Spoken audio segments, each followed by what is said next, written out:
أعوذ بالله من الشيطان الرجيم بسم الله الرحمن الرحيم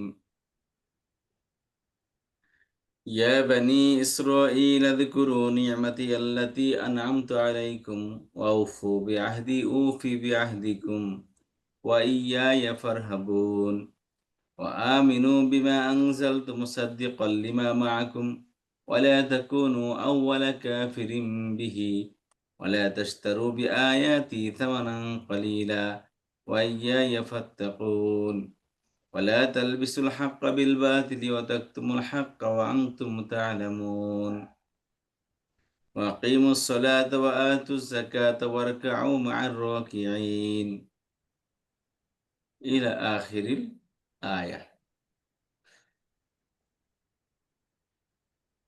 কোরআনে কারিমের এই ৪০তম আয়াতে আল্লাহ সুবহানাহু ওয়া তাআলা কাফিরদের দ্বিতীয় ফিরকা, মূলত প্রথমে আল্লাহ সুবহানাহু ওয়া তাআলা একদম শুরু আয়াতের মধ্যে মুমিনদের ৬টি বৈশিষ্ট্য বর্ণনা করেছেন, গুণ বর্ণনা করছেন। প্রথমে তো আল্লাহ তাআলা দাবি করছেন যে এটা এমন একটি কিতাব যার মধ্যে কোনো সন্দেহ নেই এবং এটা কেবলই মুত্তাকিদের জন্য হেদায়েত। মুত্তাকি কারা? এই মুত্তাকির ৬টি গুণ বর্ণনা করছেন। এরপর আল্লাহ সুবহানাহু ওয়া তাআলা মুনাফিকদের সম্পর্কে বলেছেন, তারপরে স্রেফ কাফিরদের সম্পর্কে বলেছেন। তাহলে মুমিন মুত্তাকি সম্পর্কে প্রথম আলোচনা করেছেন, দ্বিতীয় নম্বরে মুনাফিকদের কাফিরদের সম্পর্কে, তৃতীয় নম্বরে মুনাফিকদের সম্পর্কে। এরপর আল্লাহ সুবহানাহু ওয়া তাআলা মুমিন মুত্তাকি এবং কাফের, মুমিন মুত্তাকি কাফের এবং মুনাফিক উভয়কে সম্বোধন করেছেন, সম্বোধন করে তাদেরকে হেদায়েতের কথা বলেছেন। এরপর আল্লাহ সুবহানাহু ওয়া তাআলা তাদের মূল যেখান থেকে এরা আসছে অর্থাৎ আদম আলাইহিস সালাম তার সম্পর্কে আলোচনা করেছেন যে আল্লাহ সুবহানাহু ওয়া তাআলা আদম আলাইহিস সালামকে সৃষ্টি করেছিলেন, তার সাথে কি ঘটেছিল এবং তার সাথে আল্লাহ রাব্বুল আলামিনের বিধানকে অমান্য করে কতটুকু লাঞ্ছিত হয়েছে সে কথা আল্লাহ তাআলা তাদেরকে বিস্তারিত আলোচনা করে এখানে আগের আয়াত পর্যন্ত বুঝিয়ে দিয়েছেন। এই যে ইহবিতু মিনহা জামিআন ফাইম্মা ইয়াতিয়ান্নাকুম মিন্নী হুদান ফামান তাবিআ হুদায়া ফালা খাউফুন আলাইহিম ওয়া লা হুম ইয়াহজানুন।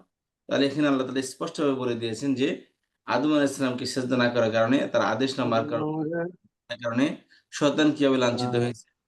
এরপর আদম আলাইহিস সালামকে ডেন্টাল পরীক্ষা হইব।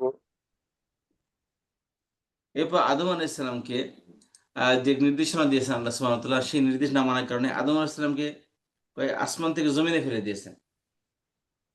হ্যাঁ, তো শয়তান অবাধ্য হওয়ার কারণে, আদেশ না মানার কারণে, আদেশ না মানা এবং গোলামি করা, এই দুই কারণে চিরকালের জন্য সে লাঞ্ছিত হয়ে গেছে। চিরকালের জন্য কি দুনিয়া এবং আখিরাতে লাঞ্ছিত হয়েছে। আদম আলাইহিস সালাম কি করেছেন?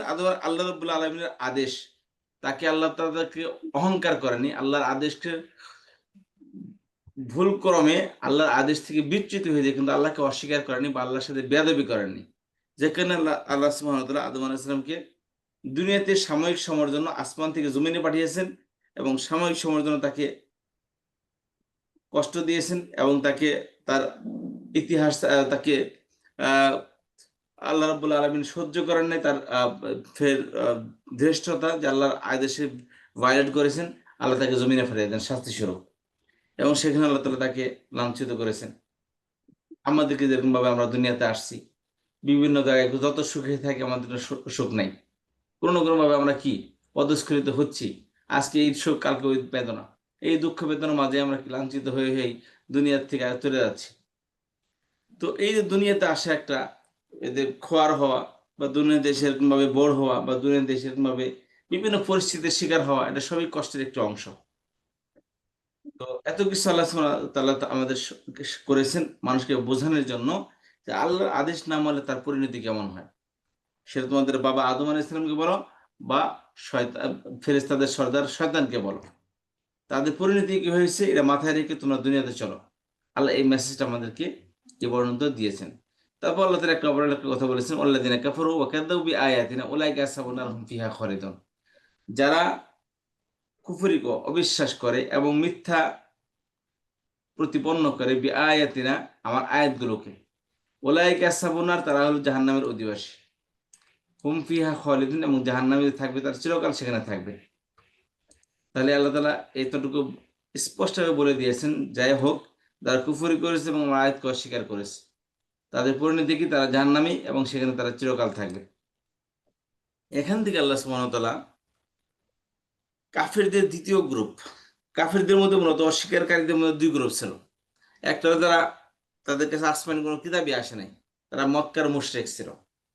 আরেক গ্রুপ ছিল যারা, যাদের কাছে আসমানি কিতাব ছিল, কিন্তু তারা ব্যক্তির স্বার্থের কারণে বা ইগোর কারণে নবী আলাইহিস সালামের উপর ঈমান আনেনি। তো আল্লাহ সুবহানাহু ওয়া তাআলা এখানে সেই ইহুদিদের কথা বলতেছেন। ইহুদি বলতে বনি ইসরায়েল যাদেরকে বলে, খ্রিস্টানরাও ইহুদি বনি ইসরায়েলের অন্তর্ভুক্ত, কিন্তু বনি ইসরায়েলদের ঈসা আলাইহিস সালাম আসার পর বনি ইসরায়েলদের যে ধর্ম ছিল সেটা তো বাতিল হয়ে গেছিল। কিন্তু ঈসা আলাইহিস সালাম বেশি দিন দুনিয়াতে ছিলেন না, অল্প কিছু উম্মতি হয়েছিল। বনি ইসরায়েল বা মুশরিকদের চতুর্মুখী আক্রমণের কারণে তিনি আর পৃথিবীতে থাকতে পারেনি, আল্লাহ তাকে উঠিয়ে নিয়ে গেছেন। তো মূল ফ্যাক্টর ছিল বনি ইসরায়েলের মধ্যে, সেটা হলো আহ, দুনিয়ার মধ্যে ওই সময় কাফিরদের মধ্যে বনি ইসরায়েলি ছিল, এদের সংখ্যা বেশি ছিল।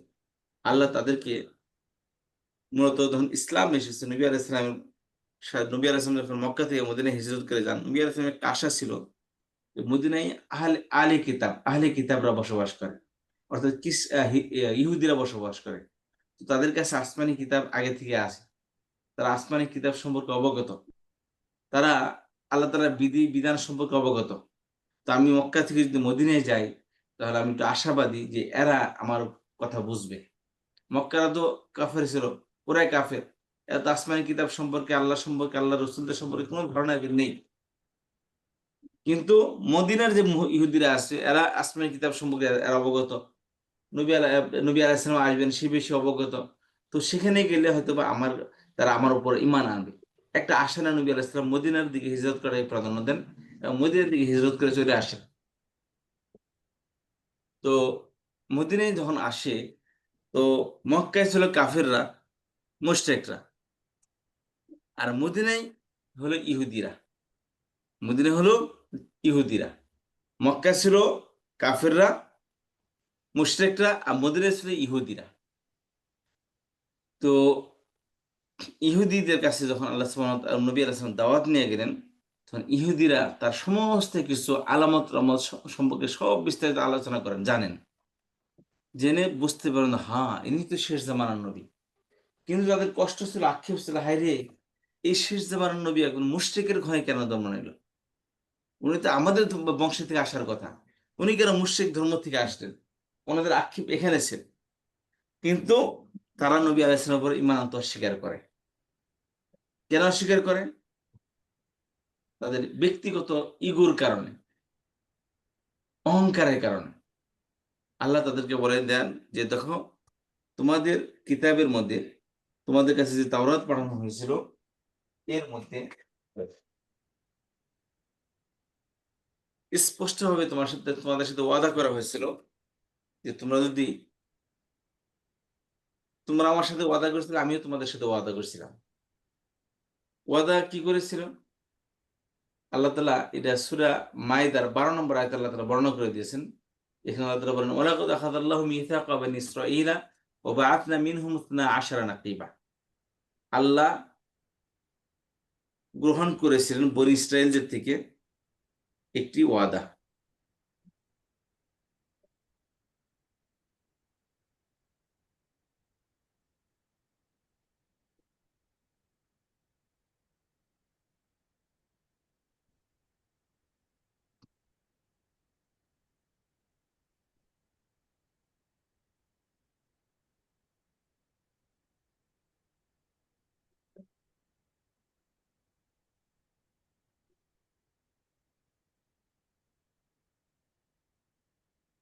12 নম্বর আয়াত, ওয়ালাকাদ আখাযাল্লাহু মিসাকা বানি ইসরাঈলা, আল্লাহ নিয়েছিলেন বনী ইসরাঈল থেকে ওয়াদা, অঙ্গীকার।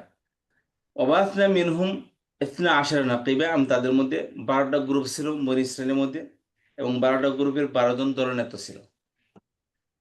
ওয়াকাল আল্লাহু ইন্নী মাআকুম, ওয়াকালা আল্লাহ, আল্লাহ বললেন ইন্নী মাআকুম, আমি তোমাদের সাথে আছি।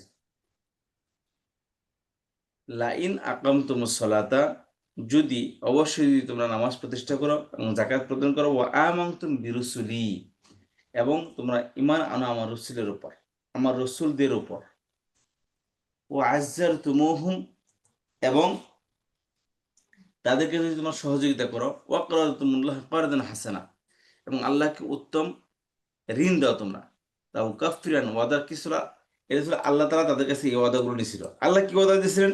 লাউ কাফিরান্না আনকুম সাইয়্যাতিকুম, আমি তোমাদের থেকে তোমাদের গুনাহগুলোকে দূর করে দেব, ওয়ালা উদখিলান্নাকুম জান্নাতিন তাজরি মিন তাহতিহাল আনহার, এবং তোমাদেরকে আমি জান্নাতে প্রবেশ করাবো। ফামান কাফারা বা'দা যালিকা মিনকুম ফাকাদ দাল্লা সাওয়া'আস সাবিল, এরপরেও যারা এই ওয়াদা থেকে তারা ফাকাদ কাফারা দিয়ে অবিশ্বাস করবে, এরপরে তোমাদের মধ্যে থেকে ফাকাদ দাল্লা সাওয়া'আস সাবিল, তাহলে সে সঠিক রাস্তা থেকে ছিটকে বলল। তাই আল্লাহ বলেছিলেন যে তোমরা যদি কি করো, আমার রসুলদের উপর ঈমান আনো, এবং প্রত্যেক আসমানি কিতাবের মধ্যে নবী মুহাম্মদ সাল্লাল্লাহু আলাইহি ওয়াসাল্লামের কথা স্পষ্টভাবে উল্লেখ ছিল যে তিনি শেষ জামানার নবী হবেন, রসুল হবেন, এবং তোমরা যদি সে নবীকে পাও তাহলে তোমরা তার উপর ঈমান আনবে। কিন্তু এই বনি ইসরায়েলদের কাছে যখন নবী আলাইহিস সালাম দাওয়াত নিয়ে আসলেন, তখন এই বনি ইসরায়েলরা ঈমান তো আনলোই না, বরং নবী আলাইহিস সালামের সাথে শত্রুতা শুরু করে দিলেন। তো আল্লাহ সুবহানাহু ওয়া তাআলা এখানে সেই কথা তাদেরকে স্মরণ করে দিয়ে বলতেছেন, ইয়া বনি ইসরাইল, হে আমার ইসরায়েলিরা, হে ইসরায়েলের সন্তানেরা। ইসরায়েল বলতে ইয়াকুব আলাইহিস সালামকে বলা হয়। ইসরায়েল শব্দ অর্থ হলো আব্দুল্লাহ, আল্লাহর বান্দা, আল্লাহর বান্দা। তো এটা মূলত ইয়াকুব আলাইহিস সালামের অপর নাম। হযরত ইয়াকুব আলাইহিস সালাম ব্যতীত অন্য কোনো নবী রাসূলের একাধিক নাম ছিল না, এবং একাধিক সম্বোধন ছিল না আল্লাহর পক্ষ থেকে। সম্বোধন শুধু ইয়াকুব আলাইহিস সালামের ক্ষেত্রে ডাবল সম্বোধন ছিল, কখনো ইসরাইল, আর তার সন্তানদেরকে বলা হতো বনি ইসরাইল, আর নয় ইয়াকুব। এটা হলো ইয়াকুব আলাইহিস সালামের অপর একটা নাম ইসরাইল। তো তার সন্তানদেরকে বলা হয় বনি, ইবনুনের বহুবচন আবনা, আবনা, সেখান থেকে ইয়া বানি। তো ওখানে হে বনি ইসরাইল, হে ইসরায়েলের সন্তানেরা, অর্থাৎ ইয়াকুবের সন্তানেরা। উযকুরু নি'মাতি, তোমরা স্মরণ করো। যাকারা ইয়াযকুরু থেকে ফেলে আমর, নাসারা ইয়ানসুরু জানে, উযকুর, উযকুরা, উযকুরু, উযকুরু, তোমরা স্মরণ করো নি'মাতি, আমার নিয়ামতগুলোকে। আল্লাতি, যা, এই যে নিয়ামাতুন নারীবাচক, এই জন্য আল্লাতি আসছে। আর আগের সাথে পুনর্বাচক হলে এটা আল্লাহ দিয়ে হতো। এক বছর বলে আল্লাতি, আর বহু বছর হলে আল্লাহওয়াতি, আল্লাহ এরকম আসতেন। তো নিয়ামাত, তোমরা সেই নিয়ামতকে স্মরণ করো, আল্লাতি, যা, আনআমতু আলাইকুম, আনআমতু, আমি দিয়েছি, আনআমতা আলাইহিম, যে নিয়ামত তুমি আমাদেরকে তুমি দিয়েছো, আর আনআমতু, আমি দিয়েছি। বলে আনআমতা ছিল সূরা ফাতিহার মধ্যে, এখানে আনআমতু আসছে, অর্থ আমি নিয়ামত দিয়েছি তোমাদেরকে।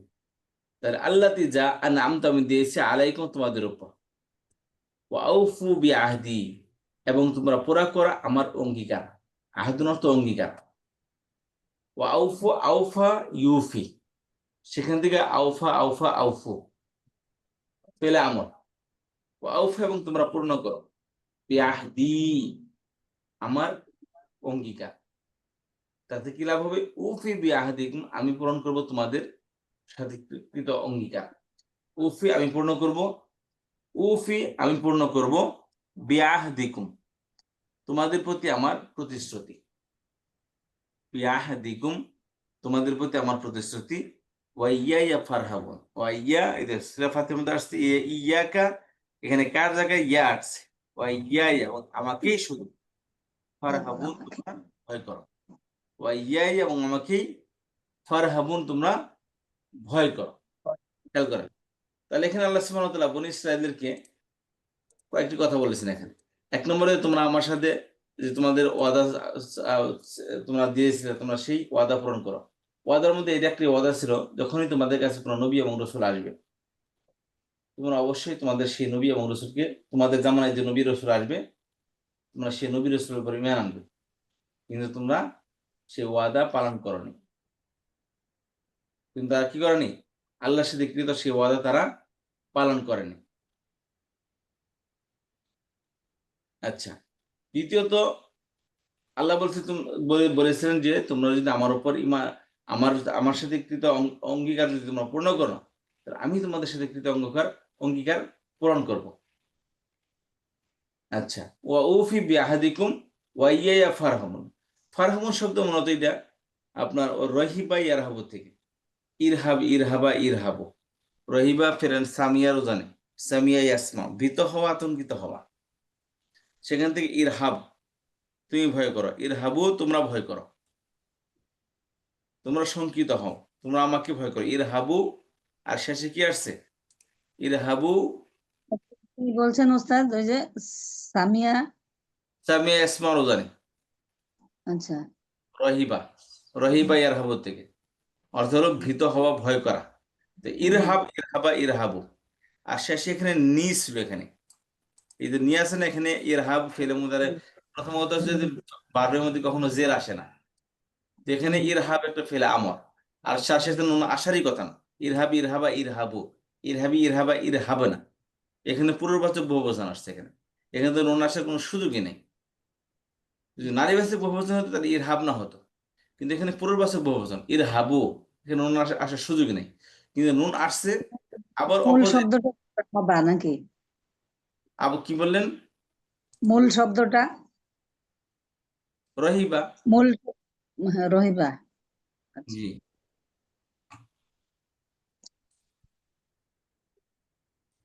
এই যে উস্তাদ আসসালামু আলাইকুম। ওয়ালাইকুম আসসালাম। ইরহাবুনি, জি, ইরহাবুনি আমাকে, এই জন্য তো তোমরা আমাকে ভয় করো। এখানে ইয়াটা কি পড়ে গেছে নাকি? এখানে বললো না ওস্তাদ, ওস্তাদ বলেন। উস্তাদ আমতু আমতা দুইটার অর্থ কি এক? নিয়ামত, নিয়ামত থেকে এসছে। আমি নিয়ামত দিয়েছি। আমতু আমতু আমতা দুইটা আনাম কিন্তু তার একটা তুমি আমি একটা আমি, তোমাকে, তুমি একটা তুমি একটা আমি, একটা তুমি একটা আমাকে, একটা আমি। আমি। একটা আনাম তার আমতোর অর্থ যদি বেসিক লেভেলে আসে, আমার যদি আজকে জিজ্ঞাসা করেন, তাহলে তো এটা আমার ব্যর্থতার আর কিছুই নেই। এর আনামতা অর্থ কি আর আনামতা অর্থ কি, এটা যদি আপনি আমাকে জিজ্ঞাসা করেন আজকে এসে, তাহলে আমি আর কোথায় যাবো বলেন? একটা দুটো ফেলে মাদি, আনামতা ফালতা, আনামা ইউনিআইমু, আনামাদা ফেলে মাদি পড়েন দেখি, পড়েন। আমি পড়বো ওস্তাদ? যে কোনো একজন পড়ান, অসুবিধা নেই। আচ্ছা, আন আমা, আন আনা, আন আমা, আন আমা, আন আমু, আন আমাত, আন আমাতা, আন আমনা, আন আমতা, আন আম, আন আমতা, আন আমতুমা, আন আমতুম, আন আমতি, আন আমতুম, তুমা, আন আমতুন্না, আন আমতু, আন আমনা। এই যে আনআমতা, আপনি অনুগ্রহ করেছেন, আনআমতু আমি অনুগ্রহ করেছি, আমি অনুগ্রহ করেছি, জি। ফেলে মাদি। আচ্ছা, খেয়াল করুন তাহলে। আচ্ছা, তাহলে বলতেছিলাম যে ইয়া বানি ইসরাঈল, তাহলে ওয়াইয়া ইয়া ফারহাবু, এলো ফারহাবু নি ছিল এখানে, অ্যাটাচ প্রনাউন পরে কি আসছে? অ্যাটাচ প্রনাউন ই আসছে এখানে, কিন্তু ইয়ারটাকে ফেলে দিয়েছে, ফেলে দিয়ে এখানে নুন, ইয়ার যে প্রতিনিধি, ইয়ার যে কি বলে এটাকে, ইয়ার আলামত, সিমটম কি, ইয়ার সিমটম কি, জের। জি, তো যে জের সে যে রয়ে গেছে, যে ইয়াটা পড়ে গেছে। বার্বের সাথে আসলে নি আসবে, আর বার্ব অন্য জায়গায় আসলে শুধু ই আসবে। এখানে নির মধ্যে থেকে ইয়াটাকে ফেলে দিয়ে যে ইয়ার আলামত আছে জের, সেটা এখানে রেখে দিয়েছে। আচ্ছা। ফারহাবুনি, তোমরা আমাকে ভয়। নিয়ামাতি। তাহলে আবার খেয়াল করেন, ইহা বানি হে সন্তানেরা, কার? ইসরাঈলা, ইসরাঈল শব্দ গ্যারে মুনসারিফ, হে ইসরায়েলের সন্তানেরা, উযকুরু তোমরা স্মরণ করো, নিয়ামাতি, নিয়ামাতি ইয়া, এই যে নিয়ামাতি ইয়া, এটা স্মরণ আসছে এখানে, নিয়ামাতি ইয়া। এই যে এখানে ইয়া সাকিন ছিল, কিন্তু পরের অক্ষর আল্লাতি, ওটা পড়ার জন্য এটাকে ইয়ার উপর জবর দেওয়া হয়েছে। নিয়ামাতি আমার নিয়ামত, আল্লাতি যা, আনআমতু আমি দিয়েছি, যা আমি যে নিয়ামত আমি দিয়েছি, আলাইকুম তোমাদের উপর। তাদের উপর আল্লাহ তাআলা কি নিয়ামত দিয়েছেন? সেই নিয়ামতে প্রচুর পরিমাণ, প্রচুর নিয়ামত আল্লাহ সুবহানাহু ওয়া তাআলা তাদের উপর দিয়েছেন।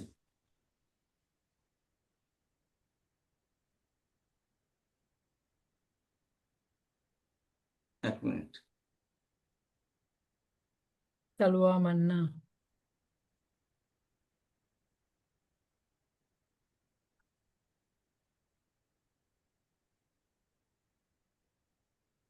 নিয়ামত তো ওই বনী ইসরায়েলের পর যেমন ফেরাউনের আযাব থেকে, ফেরাউনের মতো একটা আহ, জালিমের থেকে আল্লাহ তাআলা তাদেরকে পরিত্রাণ দিয়েছেন।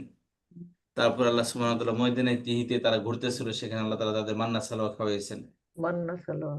হ্যাঁ, এছাড়া শুধু তাই না, মান্না ময়দানে তিহিতে তাদের কাপড় চোপড় কই ধুইতো তারা। ওস্তাদ যাই সালোয়াটা কি ছিল? সালোয়াটা কোন সবজি ছিল নাকি? যাচ্ছি ওইদিকে। না, এটা এখন একটা ওখানে মাংস। তাদের তাদের কি হইতো, সেখানে তাদের কাপড় ময়লা হইতো না, বুঝতে পারছেন? আচ্ছা। তাদের তাদের অনেক তো অনেক 40 বছর তারা ওখানে কি ঘোরাঘুরি করছে। 40 বছর যদি ঘোরাঘুরি করে থাকে, তাহলে তাদের খানা দানা আল্লাহ মান্না ওয়াসালাও খাইছে, কাপড় চোপড়, তো কাপড় চোপড় তো ময়লা হইতো না, আবার তাদের হাইট বাড়ার সাথে সাথে কাপড়ও লম্বা হইতো। তাহলে ও, এত এত নিয়ামত তাদেরকে আল্লাহ তাআলা দিয়েছেন। তো আল্লাহ তিয়া নাম তো আলাইকুম, আমি তোমাদেরকে যে নিয়ামত দিয়েছি, তোমাদের উপর যে নিয়ামত দিয়েছি সেগুলোকে তোমরা স্মরণ করো, এবং আউফু বিআহদি, এবং তোমরা পূর্ণ করো। আউফা ইউফি, আউফু তোমরা পূর্ণ করো, বিআহদি আমার অঙ্গীকার। আমার অঙ্গীকার, আমার সাথে কৃত অঙ্গীকার। ঠিক আছে?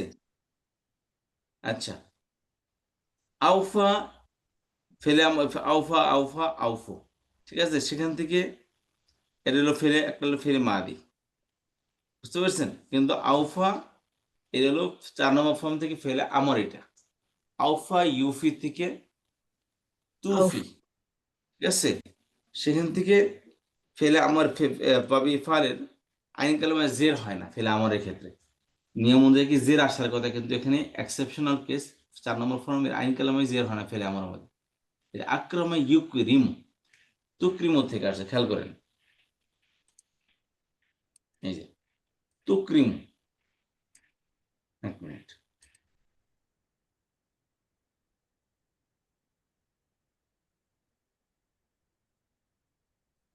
এটা কোনটার জন্য বলছেন ওস্তাদ, যে আউফা ভার্বের জন্য? জি,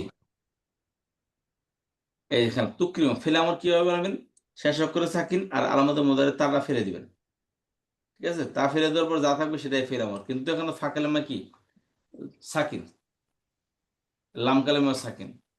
তাহলে এখন কিভাবে পড়বেন, তখন একটা আলিফ নিয়ে আসতে হবে, তাই না? আলিফ আনলে পরে কি হবে, তখন আলিফের পর জবর দিব না, যে দিব না, পেশ দিব, তখন কি করেছি আমরা, জি, জবরদস্তি। তখন আইন কালামাই দেখবো, দেখতে হবে জবর আছে কিনা, জবর পেশ আছে আছে। কিনা জের আছে। হ্যাঁ, তোমার মধ্যে যে থাকলে জের আসার কথা, কিন্তু এই অনলি 4 নম্বর ফর্মের এক্সেপশনাল কেস, এখানে আইন কালামে জের আসবে না, জবর আসবে। আচ্ছা। আউফ জবর আসবে। আক্রিম। বুঝতে অনলি ফেলে আক্রমণ। আমার এক্সেপশনাল আইন কালামে জবর আসবে, আকরিম হবে শব্দের, আকরম। পবিত্র সম্মান। তাহলে এটা কি কারু ফর্মে হলো ওস্তাদ জি নাকি? জি, বুঝতে পারলাম না, এই জায়গাটা না, বুঝতে পারলাম না ওস্তাদ জি। কারুমা। আইন কালামায়, সরি, আলিফের মধ্যে কি জবর আসবে, আকরিম হবে শব্দটা। কেন আপনি কারোমা থেকে আসবে, 4 নম্বর ফর্ম বলতেছি। 4 নম্বর ফর্ম, হ্যাঁ এই জন্য তো মিলাতে পারছেন। 4 নম্বর ফর্ম দিলে আউফা হলো, আউফা থেকে আপনার আমরটা বানাবো কিভাবে, এটা একটু আমি আমাকে আউফা দিয়ে দেখান ওস্তাদ জি। আগে অরিজিনালটা বানিয়ে আসেন, যেটা এক্সাম্পল পড়ছেন ওটা আগে বানিয়ে আসেন। আক্রম বলছেন, ইক্রম হওয়ার আগে কথা ছিল, কিন্তু এক্সেপশনাল কেস ছিল 4 নম্বর ফর্ম, এখান থেকে আইন কালাম এই আলিফের মধ্যে জের না এসে জবর আসবে এটা মধ্যে, বুঝতে পেরেছেন? ও, বুঝলাম, আকরাম হলো। জি, তো আউফা আউফা আউফু, আউফু এটা কি বহুবচন, এই জন্য ও আক্রম, বহুবচন। রম, এই রমুর পেশ দেখেন, ওই ওয়াও তার আগে পেশ চাই, সেই পেশটা এখানে মূলত। তাহলে খেয়াল করেন, তাহলে আক ওয়া আউফু, এবং তোমরা পূর্ণ করো কি, বিআহদি, আহদুন অঙ্গীকার, প্রতিশ্রুতি, কি আহাদি আমরা আমার। এটা বিআহদি আমার প্রতিশ্রুতি, আমার অঙ্গীকার, আমার সাথে কৃত অঙ্গীকার।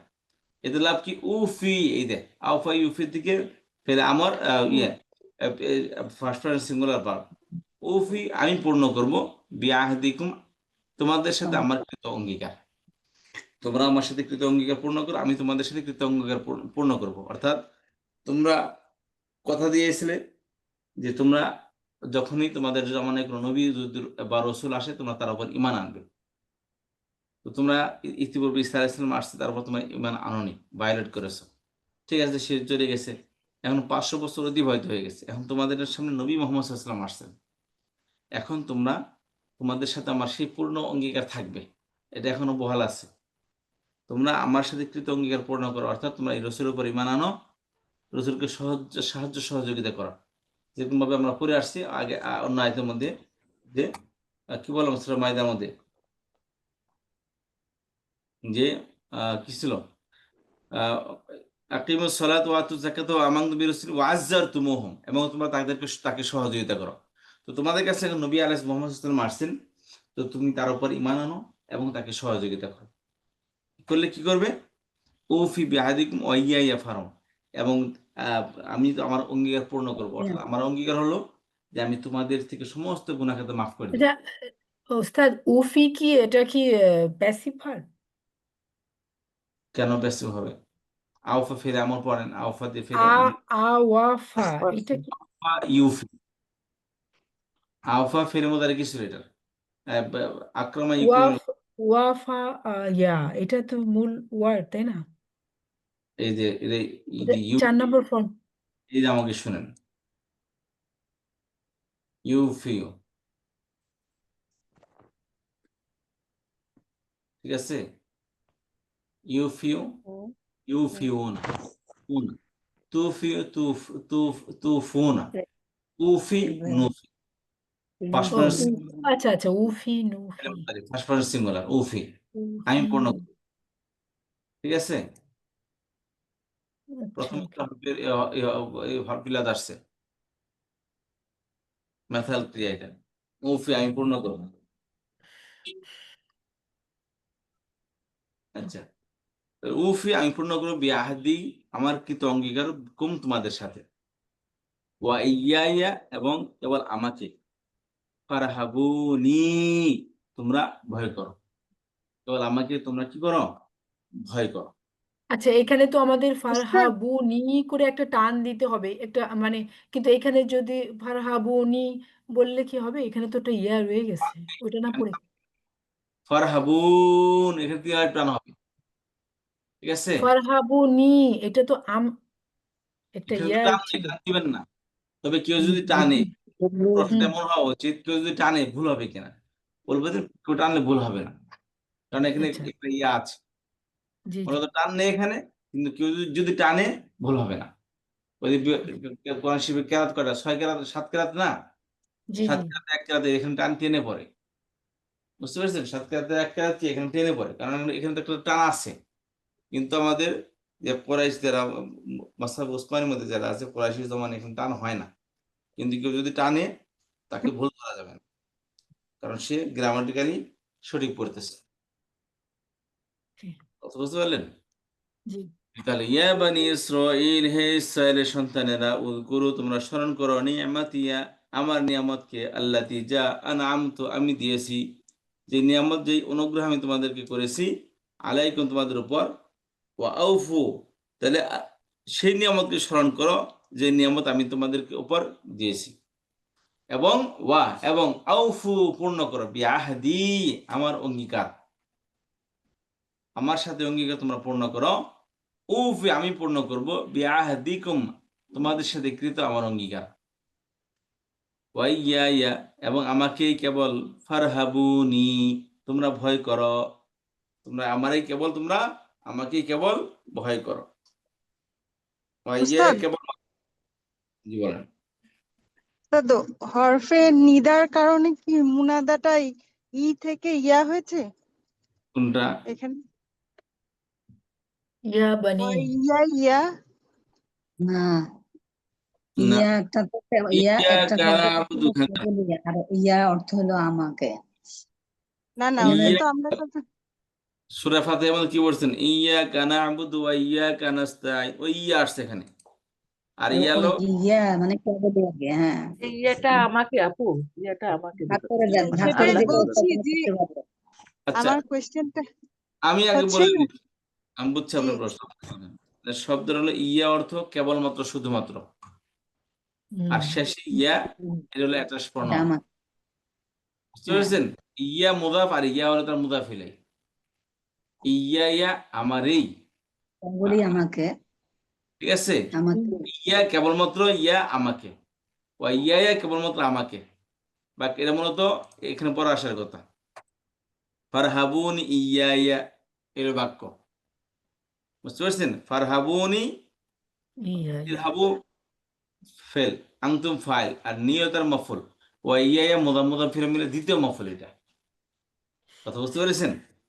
এখন এখানে হরফে নাদা নাই। আপনি যদি বলতেছেন এখানে হরফে নাদা, এখানে হরফে নাদা নাই, এই দেখ এটা হলো হরফে নাদা যেখানে। ওস্তাদ ওইটা ওই শব্দটাকে ভাগ করে দেন, 3 ভাগ করে দিলে উনি বুঝবে। ওয়া অর্থ এবং ইয়া অর্থ কেবল, ওইটা বুঝবে কেবলই আমাকে। ভাগে আছে অলরেডি, হ্যাঁ। এটাকে ভাগ করে দেন আপনি মাঝখান দিয়ে। ওয়া অর্থ ইয়া এবং ইয়া একটা, আর ইয়া আলাদা। এটা এখান থেকে ভাগ করে দিলে উনি বুঝতে পারবেন। জি সূরা জি ওস্তাদ, ক্লিয়ার। কি বলছেন সেই ইয়া এটা। হুম। ইয়াটা একটু জবর হচ্ছে তো, এই জন্য আপার প্রশ্ন ছিল, তাই না আপু? জি জেদ নিল না কেন, জবর হলো, এটাই কি আপনার প্রশ্ন ছিল? হ্যাঁ হ্যাঁ, সেটাই বলছি আমি।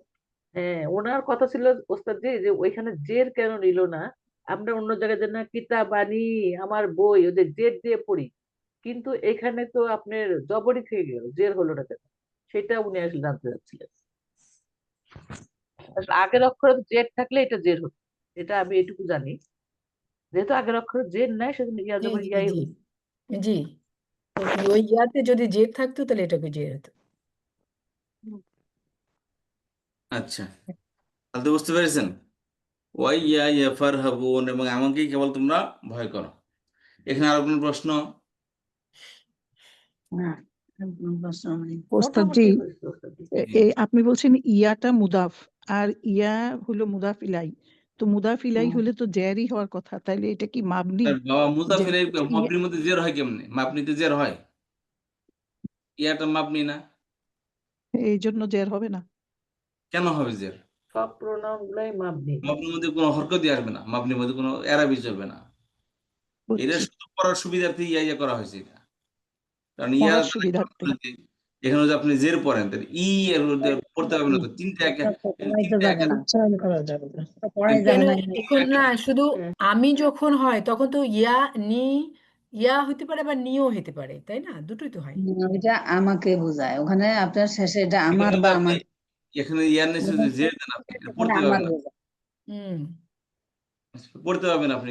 কয়টা ইয়া, এখানে তিনটা ইয়া একত্রিত হয়েছে, ইয়া উচ্চারণ করার সুবিধা। উচ্চারণ করতে পারবেন না আপনি। এই জন্য উচ্চারণ সুবিধার্থে ইয়ার উপর জবর দেওয়া হয়েছে। তাহলে ওই এটা যে উচ্চারণের সুবিধার্থে না ওস্তাদ জি, বুঝলাম। আলহামদুলিল্লাহ সূরাটা পড়েন না, সেখানে তো 2 বার আসছে না, ইয়াকা নাবুদু ওয়া ইয়াকা নাস্তাঈন। কেবলই আপনার ইবাদত করি আমরা, আর কেবলই আপনার কাছে ক্ষমা করি। হ্যাঁ, আর কোন প্রশ্ন?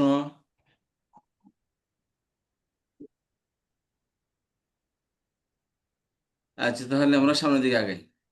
ওয়া আমিনু বিমা আনজালতু মুসাদ্দিকাল লিমা মাআকুম ওয়া লা তাকুনু আউওয়ালা কাফিরিন বিহি ওয়া লা তাশতারু বিআয়াতি থামানান ক্বালিলা ওয়া ইয়্যায়া ফাত্তাকুন।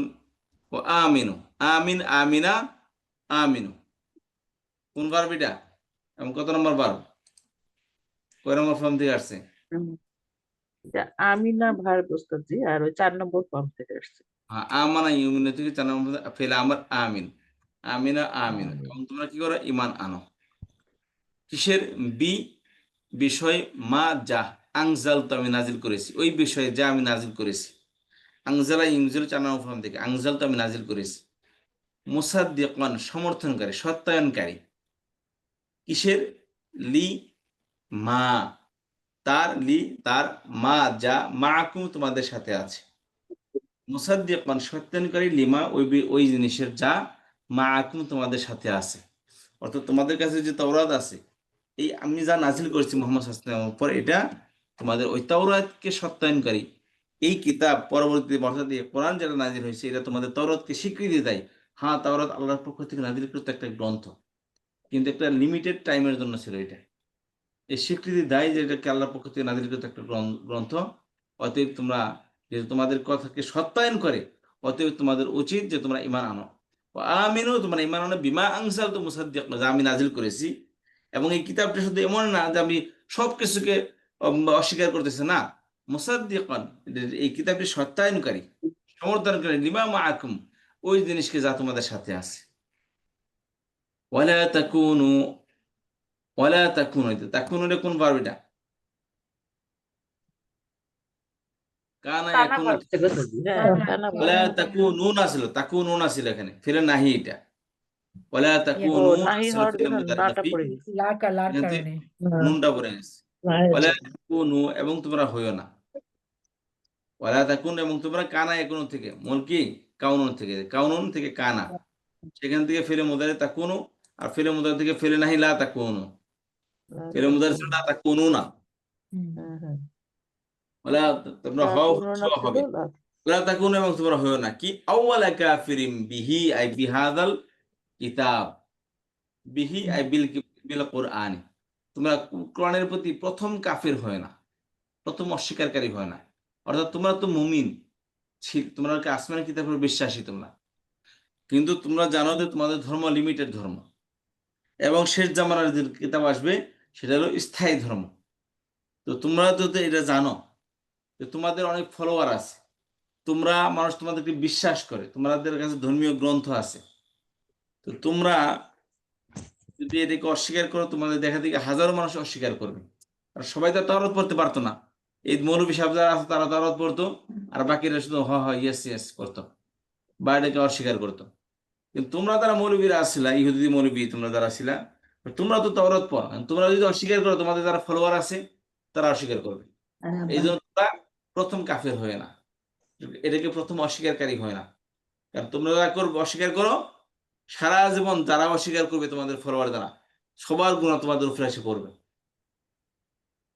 ওয়ালা তাশতারু এই কথাটা ইহুদিদের উদ্দেশ্যে বলছেন, জি, মানে আল্লাহ এই কথাটা ইহুদিদের উদ্দেশ্যে বলছেন। আমি তো বনি ইসরায়েল থেকে সম্বোধন করে বলতেছি, ইয়া বনি ইসরায়েল, বনি ইসরায়েল জি মানে জি তো ওস্তাদ জি, এই যে আওয়ালুন তো বুঝি যে আমরা প্রথমটা, আওয়ালা হলো, আবার কাফেরুন না হয়ে কাফেরিন প্রথম। হলো, এই দুটা, এই জায়গাটা একটু আমাদের একটু বলেন ওস্তাদ, একটু ব্যাখ্যাটা দেন, আপনি কোনটা? পারেন তাহলে? কাফেরিন ওই যে অস্বীকার করে। আওয়ালা কাফেরিন, যে কেন কাফের আসে, হলো এটা অস্বীকার, আর এই যে মুদাফ, কাফেরিন এটা মানে মুদাফ অস্বীকারী। মুদাফিলাই হয়েছে না, হ্যাঁ মুদাফ মুদাফ কাফিরদের ইলাইহি হয়েছে, প্রথম। কিন্তু আওয়ালা হলো যে কর্ম হিসাবে বলছে, এই জন্য হ্যাঁ একটু হ্যাঁ হ্যাঁ। ব্যাখ্যা, মানে ওস্তাদ জি একটু যদি বোঝাতেন এই আর জায়গাটা। আওয়ালা কি উস্তাদ, আওয়ালা কি দ্বিতীয় 2 নম্বর ফর্ম? না না, 1 নম্বর ফর্মে না আপাতত। এটা, এটা তো ভার্ব না প্রথম। তো, এটা ভার্ব না ও তো, ও এটা নাউন, ভার্ব নামতে, সরি সরি, ভাও নাম্বারতে তো জি জি, আচ্ছা ওকে। এটা ভার্ব নাও, এটা জবর কয় কারণে আসে, এটা ভার্ব জবর মুদাফ, একটা মাফুল হলে এটা আসে, আর একটা হচ্ছে ইন্না আন্না যদি কন্ট্রোলের সামনে আসে, মানে দুইটা শুরুতে আসে। যদি ইন্না আন্না নাই তাহলে অপরটাই হয়েছে, আর তো কোনো মাফুল কারণ, হয়েছে। জি। আর মাফুল কার হয়েছে যে লা তাকুনু ভার্বের। হুম।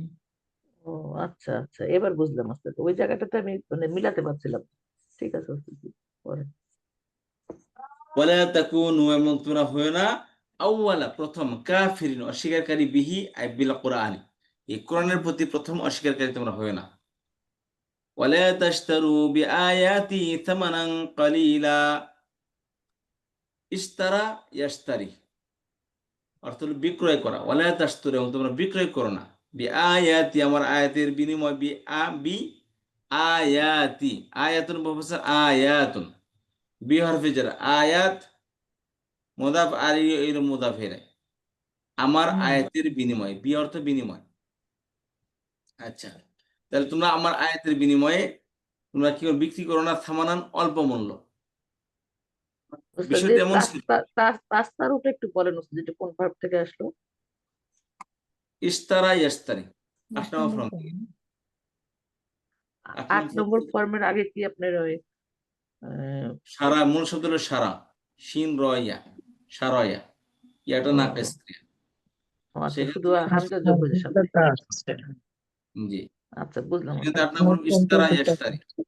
আর এই সেখান থেকে ফেলে মুদারে ছিল লা তাশতারুনা, ফেলে নাহি হওয়ার কারণ হয়েছে লা তাশতারু। হ্যাঁ, জি ওস্তাদ জি, বুঝতে পারলাম, ঠিক আছে। ওয়ালা তাশতারু, এবং তোমরা ক্রয় করো না, বিআয়াতি, আমার আয়াত দ্বারা, বা আমার আয়াতের বিনিময়ে, সামানান অল্প মূল্যে। সামান অর্থ কি, সামান, সামানান শব্দ অর্থ হলো মূল্য, দাম, দর। তাহলে তোমরা অল্প মূল্যে আমার আয়াতগুলোকে বিক্রয় করো না। বিক্রয় কিভাবে করতো? বিক্রয় এভাবে করতো যে মনে করেন যে আমি আপনাদের ওই যে আহ, গীতা সম্পর্কে ধারণা আছে কিনা বা রামায়ণ সম্পর্কে ধারণা আছে কিনা হিন্দুদের? এই রামায়ণ কিন্তু মানুষই লিখছে এটা। রামায়ণের 300টা রামায়ণ শুধু দিল্লি ইউনিভার্সিটিতে 300টা রামায়ণ আছে। মানে এক একজন এক এক ধরনের রামায়ণ লিখছে বা গীতা যেটা বলেন আপনি, এগুলো হলো মানুষের উচিত এবং এক একজন এক এক ধরনের গীতা লিখছে। তাহলে তো ওদের কোনো মানে আমাদের যেমন ঐশ্বরিক গ্রন্থ আল কোরআন, ওদের সেরকম কিছু আসে নাই, যেটা না আপনার না খ্রিস্টানদেরও আসছে, না ইহুদিদেরও আসলে আসছে, কামি হইতো, সুবহানাল্লাহ, আসলে কামি হইতো, কিন্তু তারা বিলিভার ছিল। অন্যদেরও আসছে, কাম তো হয় নাই, সেজন্য জিজ্ঞেস করলাম এরা ওস্তাদজি। হলো সেই নবী যেমন আলাইহিস সালাম। ইহুদি খ্রিস্টানদের আসছে, কিন্তু তাদের কাজ হয়নি পরবর্তীতে। না এদের তো বলেন আসে না। ওস্তাদজি। তো এরা হলো আসমানি। ইয়াহুদি খ্রিস্টানদের আসে না, ওইটা এটা কিন্তু মুসলিমদের জন্যই আসছে। ইয়াহুদি তো আপনার অন্য কারণে না এদের না নাম আপা, পড়ছে ওদের ইয়াহুদি। তো আসছে, না না ওদের তো আগে আসছে, তাওরাত আসছে না ইহুদিদের, আর ইনজিল আসছে হ্যাঁ, খ্রিস্টানদের কিন্তু জন্য। তখন তো ইমানদার ছিল তারা, আর হ্যাঁ হ্যাঁ, পরবর্তীতে যারা ছিল এদের তো আর ইমান ছিল না। না না আমি সেটাই বলতে চাচ্ছি, ওরকম হিন্দুদেরও কিছু আসছিল কিনা কিতাব সেটাই আছে। জানাতে চাচ্ছি। ওস্তাদজি বলছে না, ঠিক আছে ওস্তাদজি, হ্যাঁ, আপনি আগান। মানে হিন্দুদের আমি বলি, ইসমাইল ইসলামের সন্তানের মধ্যে থেকে পুরা ইসমাইল ইসলামের পরে তার সন্তানের সবাই মুশরিক হয়ে গেছিল, সেখান থেকে নবী আলাইহিস সালাম আসছে। হিন্দুদের যদি বলেন তাহলে ওই হিসেবে দেখা যায় যারা মুশরিক, তার মানে হয়তো নবী আলাইহিস সালামের ওই ওই জামানায় সবাই তো মুসলমান হয়ে গেছিল। মানে এরা যে কোন থেকে জন্ম নিয়েছে আল্লাহ আল্লাহ মাহবুব জানে। হিন্দুরা যারা আছে হয়তো বা আগে থেকে যে বিলিভার ছিল তারা তো, যেমন কত সালে মোহাম্মদ বিন ইয়ে আসে, মোহাম্মদ বিন কাসিম আসে। ওই ওই আপনার কত সালে আসে মোহাম্মদ বিন কাসিম হিন্দুস্তানি? আর ওস্তাদ, ওই যে আপনার মূর্তি পূজা তো শুরু হয়েছে নূহ আলাইহিস সালামের সময় থেকে, এই যে ঠিক সূরা আছে, নূহতে আছে না? এমন মনে করেন যে তাদের আছে, ঠিক আছে, কিন্তু নবী আলাইহিস সালামের মক্কায় যারা ওই মুশরিক ছিল জি। তারা তারা সবাই মূর্তি ইসলাম পূজা কবুল করতো। করছে। ওদের যে বংশধর এখানে এটা বলতে পারবো না যে ইয়ের আপনি কি বলেন এটাকে, ইয়ের বংশধর এখানে নবী আলাইহিস সালামের ওই আরবদের বংশধর মুশরিকেরা, এরা আরব ওই যে বংশীয় অন্য বংশের। লাত আর উজ্জার পূজা করতো। হ্যাঁ, লাতুদ্দার পূজাকারীরা। না, হুম। লাতুদ্দার পূজাকারী তো আরবের মুসলমানরা ছিল, আর আরবের মুশরিকরা ছিল। আরবদের। হিন্দুস্তানি যে হুম। মুশরিকরা লাতুদ্দার মুশরিক ছিল না, এরা এদের নিজস্ব দেবতা ছিল। তো এর মূলত মোহাম্মদ বিন আহ, কাসিম যখন ওনার ছিল যখন হিন্দুস্তানে আসে, ওরা ছিল মনে করেন যে 19 বছর বয়সে তিনি হিন্দুস্তানে আসে হলো কত সালে? তো ওই আপনার ওনার মৃত্যুই তো আপনার এই সালে 715 খ্রিস্টাব্দে মোহাম্মদ বিন কাসিমের। তো এখান থেকে তো অর্থাৎ 715 খ্রিস্টাব্দে তো ওনার মৃত্যু। তো এখান থেকে ডেকে নিয়ে তো তাকে হত্যা করা হয় মোহাম্মদ বিন কাসিমকে। যাই হোক, তার মানে হয়তো 700 খ্রিস্টাব্দে হয়তো বা 15 খ্রিস্টাব্দে পর্যন্ত সে রাজত্ব চালাইছে, তারপর তাকে ডেকে নিয়ে হত্যা করা হয়। তো তার মানে এই কিছুদিন আগের কথা হিন্দুস্তানের ইতিহাস। তো এখানে তো সবই তো মুশরিক ছিল। তো যেটা বলতেছিলাম যে তো নবী আলাইহিসসালামের ওই আরবদের আহ, যে ছিল মুশরিক ছিল, ওই মুশরিক আর হিন্দুস্তানের মুশরিক এক ছিল না। তারাও মুশরিক ছিল, কিন্তু তাদের ভগবান ভিন্ন ভিন্ন। আচ্ছা, তাহলে এবার আসি। যে কথা বলতেছিলাম, ওয়ালা তাশতারু বিআয়াতি সামানান কালিলা। তো এই যে রামায়ণ না হাজারো, এখন যদি আমি রামায়ণটা যেমন আরেকটা এক্সাম্পল দিই, যে শিয়াদের এই যে জাল হাদিস কোথা থেকে আসে? এই জাল হাদিসগুলো আসে হলো কোরআনের মধ্যে বিকৃত করতে পারে নাই। কারণ জাল হাদিসগুলো আসে হলো বিভিন্ন রাজা বাদশাহ বিভিন্ন জায়গায় যুদ্ধ পরিচালনা করতো। তো অপোজিট পার্টি তারা তো মুসলমানই ছিল। এই অপোজিট পার্টিকে হারানোর জন্য বা তাদেরকে হেয় করার জন্য বা তাদের ভিতরে বাদশাহকে, তাদের ক্ষমতাবানকে খুশি করার জন্য এরা বিভিন্ন মন গড়া হাদিস বানায়। বিশেষ করে শিয়া যারা আছে, এই শিয়ারা আলিয়া রাদিয়াল্লাহু তাআলা আনহুর পক্ষ নিয়ে এবং অন্য সাহাবাইদের ব্যাপারে কত প্রকার যে গালাজাত এরা করে, কত প্রকার যে নোংরামি এরা করে থাকে। তো ম্যাক্সিমাম হাজার এদের সমস্ত হাদিস ছিল জয়ীফ, সব বানোয়াট হাদিস এগুলো। তো এরা এগুলোকে সবসময় করতো। এদের মধ্যে একটা জিনিস খেয়াল করবেন, এদের বক্তারা যখন ওয়াজ করে, এই শিয়া বক্তারা দেখবেন যদি মন মতো একটা কথা বলতে পারে, বাহ বাহ বাহ বাহ বাহ, এরকম করে ওঠে সবাই। মানে যত প্রকার গাঁজাখুরি কথা বলতে পারবেন এরা তত ওয়াওয়া করবে, এরা দেখবেন না আসলে এটা বাস্তবে কোথাও আছে কি নাই। তো ইহুদিদের মধ্যে ছিল এমনটা যে ইহুদিরা এই যে আল্লাহ বলে ওয়ালা তাশতারু বিআয়াতি থামানান কালিলা, আমার আয়াতগুলিকে অল্প দামে বিক্রি করো না। এরা কি করতো, মানুষের কাছ থেকে হাদিয়া তোফার পাওয়ার লোভে এরা এই তাওরাতের তো সবাই পড়তে পারতো না। যেমন হিন্দুদের ধর্মগ্রন্থ, ইন্ডিয়াতে তোমাকে প্রায় 1,100,000,000 মতো হিন্দু, ফর এক্সাম্পল 100 কোটি হিন্দুর মধ্যে মনে করেন যে হয়তোবা খুব মিলিয়া 1 লক্ষ হিন্দু মনে হয় নাই, 1,100,000,000 মধ্যে 1 লক্ষ হিন্দু পাবেন না যারা তার ধর্মগ্রন্থটা পড়ে গেছে। বাংলাদেশে যে হিন্দুগুলো আছে এরা একটাও পড়ে নেই। এরা যারা ঠাকুর যারা গোসাই যারা আছে পূজা পাঠ করে, এরা মাত্র কয়েকটি আয়াত এদের ওই কয়েকটা ভার্সেস মুখস্থ আছে, এগুলোতে শুধু পূজা পাঠ করে, এরাও পুরো গ্রন্থ পড়ে নেই। সবই কাল্পনিক ধর্ম, কাল্পনিক সব কথা। এই ধরনের এক একটা মূর্তি এক এক ধরনের আকৃতি বানায়। এদের অসুরের বাংলাদেশের মহীশূরের মূর্তি বানাইছে ডক্টর ইউনূস দিয়া।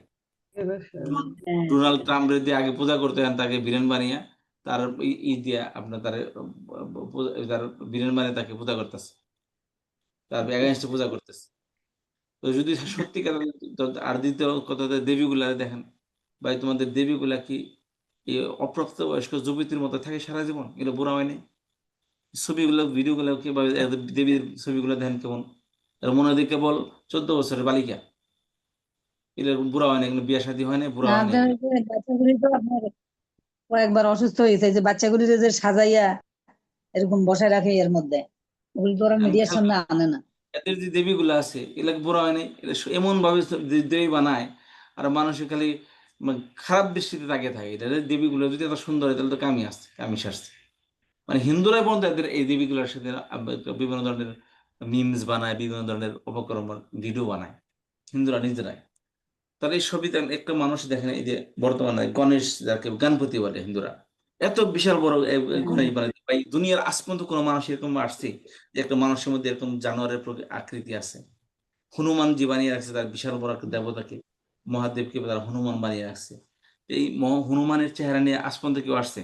বা যদি এত বড়ই হনুমানজি এত বড়ই হয়, ওই ধরনের চেহারা যদি কেউ থাকে, তাকে কেউ রাষ্ট্রপতি বানাবে ইন্ডিয়া? বানাবে? কোনোদিন কোনোদিন বানাবে না। কারণ এই চেহারার সাথে তাদের মেয়েকে বিয়ে দিবে? হনুমানের আকৃতিতে তারা দেবতা বানাইতেছে, ওই দেবতা আকৃতি যদি কোনো দেশের সন্তান জন্ম নেয়, কারণ তাকে বিয়ে দিবে, তার কাছে মেয়ে বিয়ে দিবে? দিবে না। তাহলে বিষয়টা হচ্ছে, আর আমাদের নবী আলাইহিসসালাম কাছে বিয়ের অফার দেয়, পৃথিবী এমন কোনো নারী থাকবে না যে আমি বিয়ে করতে রাজি হব না, এবং কোনো বাপ থাকবে না যে তার মেয়েটাকে তার কাছে বিয়ে দিতে, নবী আলাইহিসসালাম কাছে বিয়ে দিতে রাজি হবে না। বিষয়টা হচ্ছে যে বানোয়াট আর রিয়েলিটি। তো নবী আলাইহিসসালামের জন্মটা হলো রিয়েলিটি ধর্ম। তো ইহুদিরা কি করতো, তারা বানোয়াট জিনিস আয়াতের মধ্যে বিভিন্ন ধরনের আয়াত বানিয়ে বানিয়ে ভক্তদের কাছ থেকে বড় বড় উপটকা নেওয়ার জন্য মন গড়া কিছু লিখে আয়াতের সাথে মিক্স করে এরা ভক্তদের শোনাইতো যে দেখো আল্লাহ তোমাদেরকে কি বলছে। অতএব তোমরা এদেরই দেখা যায় ভক্তের কাছে, এই বাবার কাছে কি, এই পণ্ডিতের কাছে ভিন্ন তথ্য আছে, বুঝতে পারছেন? তাহলে একই পড়া লাগবে, একই নেওয়া লাগবে, একই ধরা লাগবে। কারণ সবাই তো এক ধরনের কথা বলে। এই যে আমাদের দেশে তারা মাজারি আছে, ওই বাপরে বাপ, গাউসে আজম, ওই যে বলছিলাম না, গাউসে আজম নবী আলাইহিস সালাম যখন মেরাজে যায়, তখন যে বুরাক আসছিল, হ্যাঁ বুরাক হলো যে ঘোড়ার মতো একটা প্রাণী। হ্যাঁ বুরাকে তো নবী আলাইহিস সালামকে নিতে রাজি না, তাকে নিয়ে মিরাজে যেতে রাজি না। পরে কি করে, দৌড় দিয়ে আসছে গাউসে আজম, এসে বুরাকের লাগাম ধরে বলে, এই বুরাক, তুই জানোস তার পিঠে কে সওয়ার হতে যাচ্ছে? শেষ জামানার নবী মুহাম্মদ সাল্লাল্লাহু আলাইহি ওয়াসাল্লাম। অতএব তুই লাফালাফি লম্ফ না করে তুই আরে কাঁদিনে তুই আল্লাহর কাছে চলে যা। বুঝতে পারছেন? এই যে একটা তথ্য, চিন্তা করছেন পৃথিবীর ইতিহাসে এরকম তথ্য কে দিতে পারতে পারেন? এরকম তথ্য তো কেউ দিতে পারে না।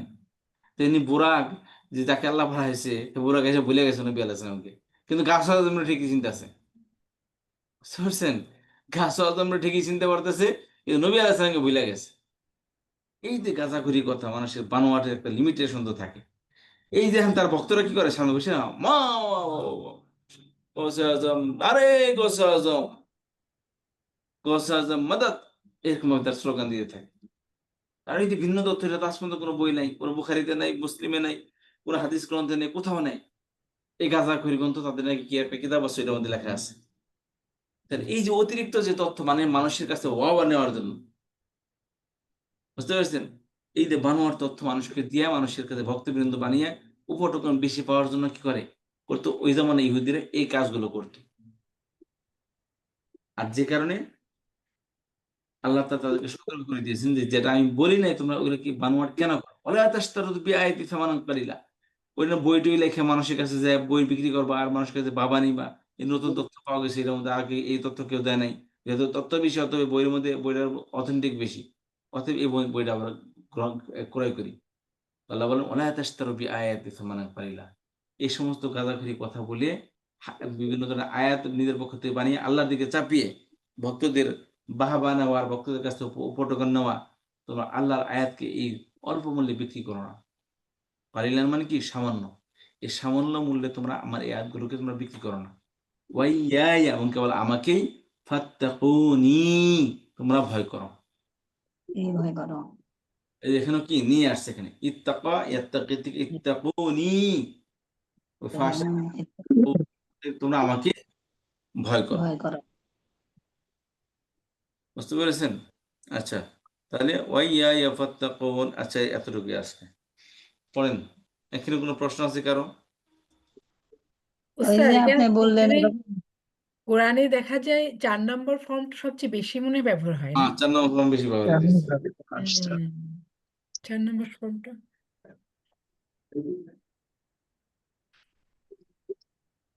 ওস্তাদ ওই যে বললেন যে ওই যে বইতে লিখছে যে কি যেন যে ইয়াকে বোরাকরে যে এটা লাফালাফি করতেছিল, হুম। নবীজিকে উঠাই নাই, মানে এগুলি তো বানোয়াট গল্প ছিল নাকি?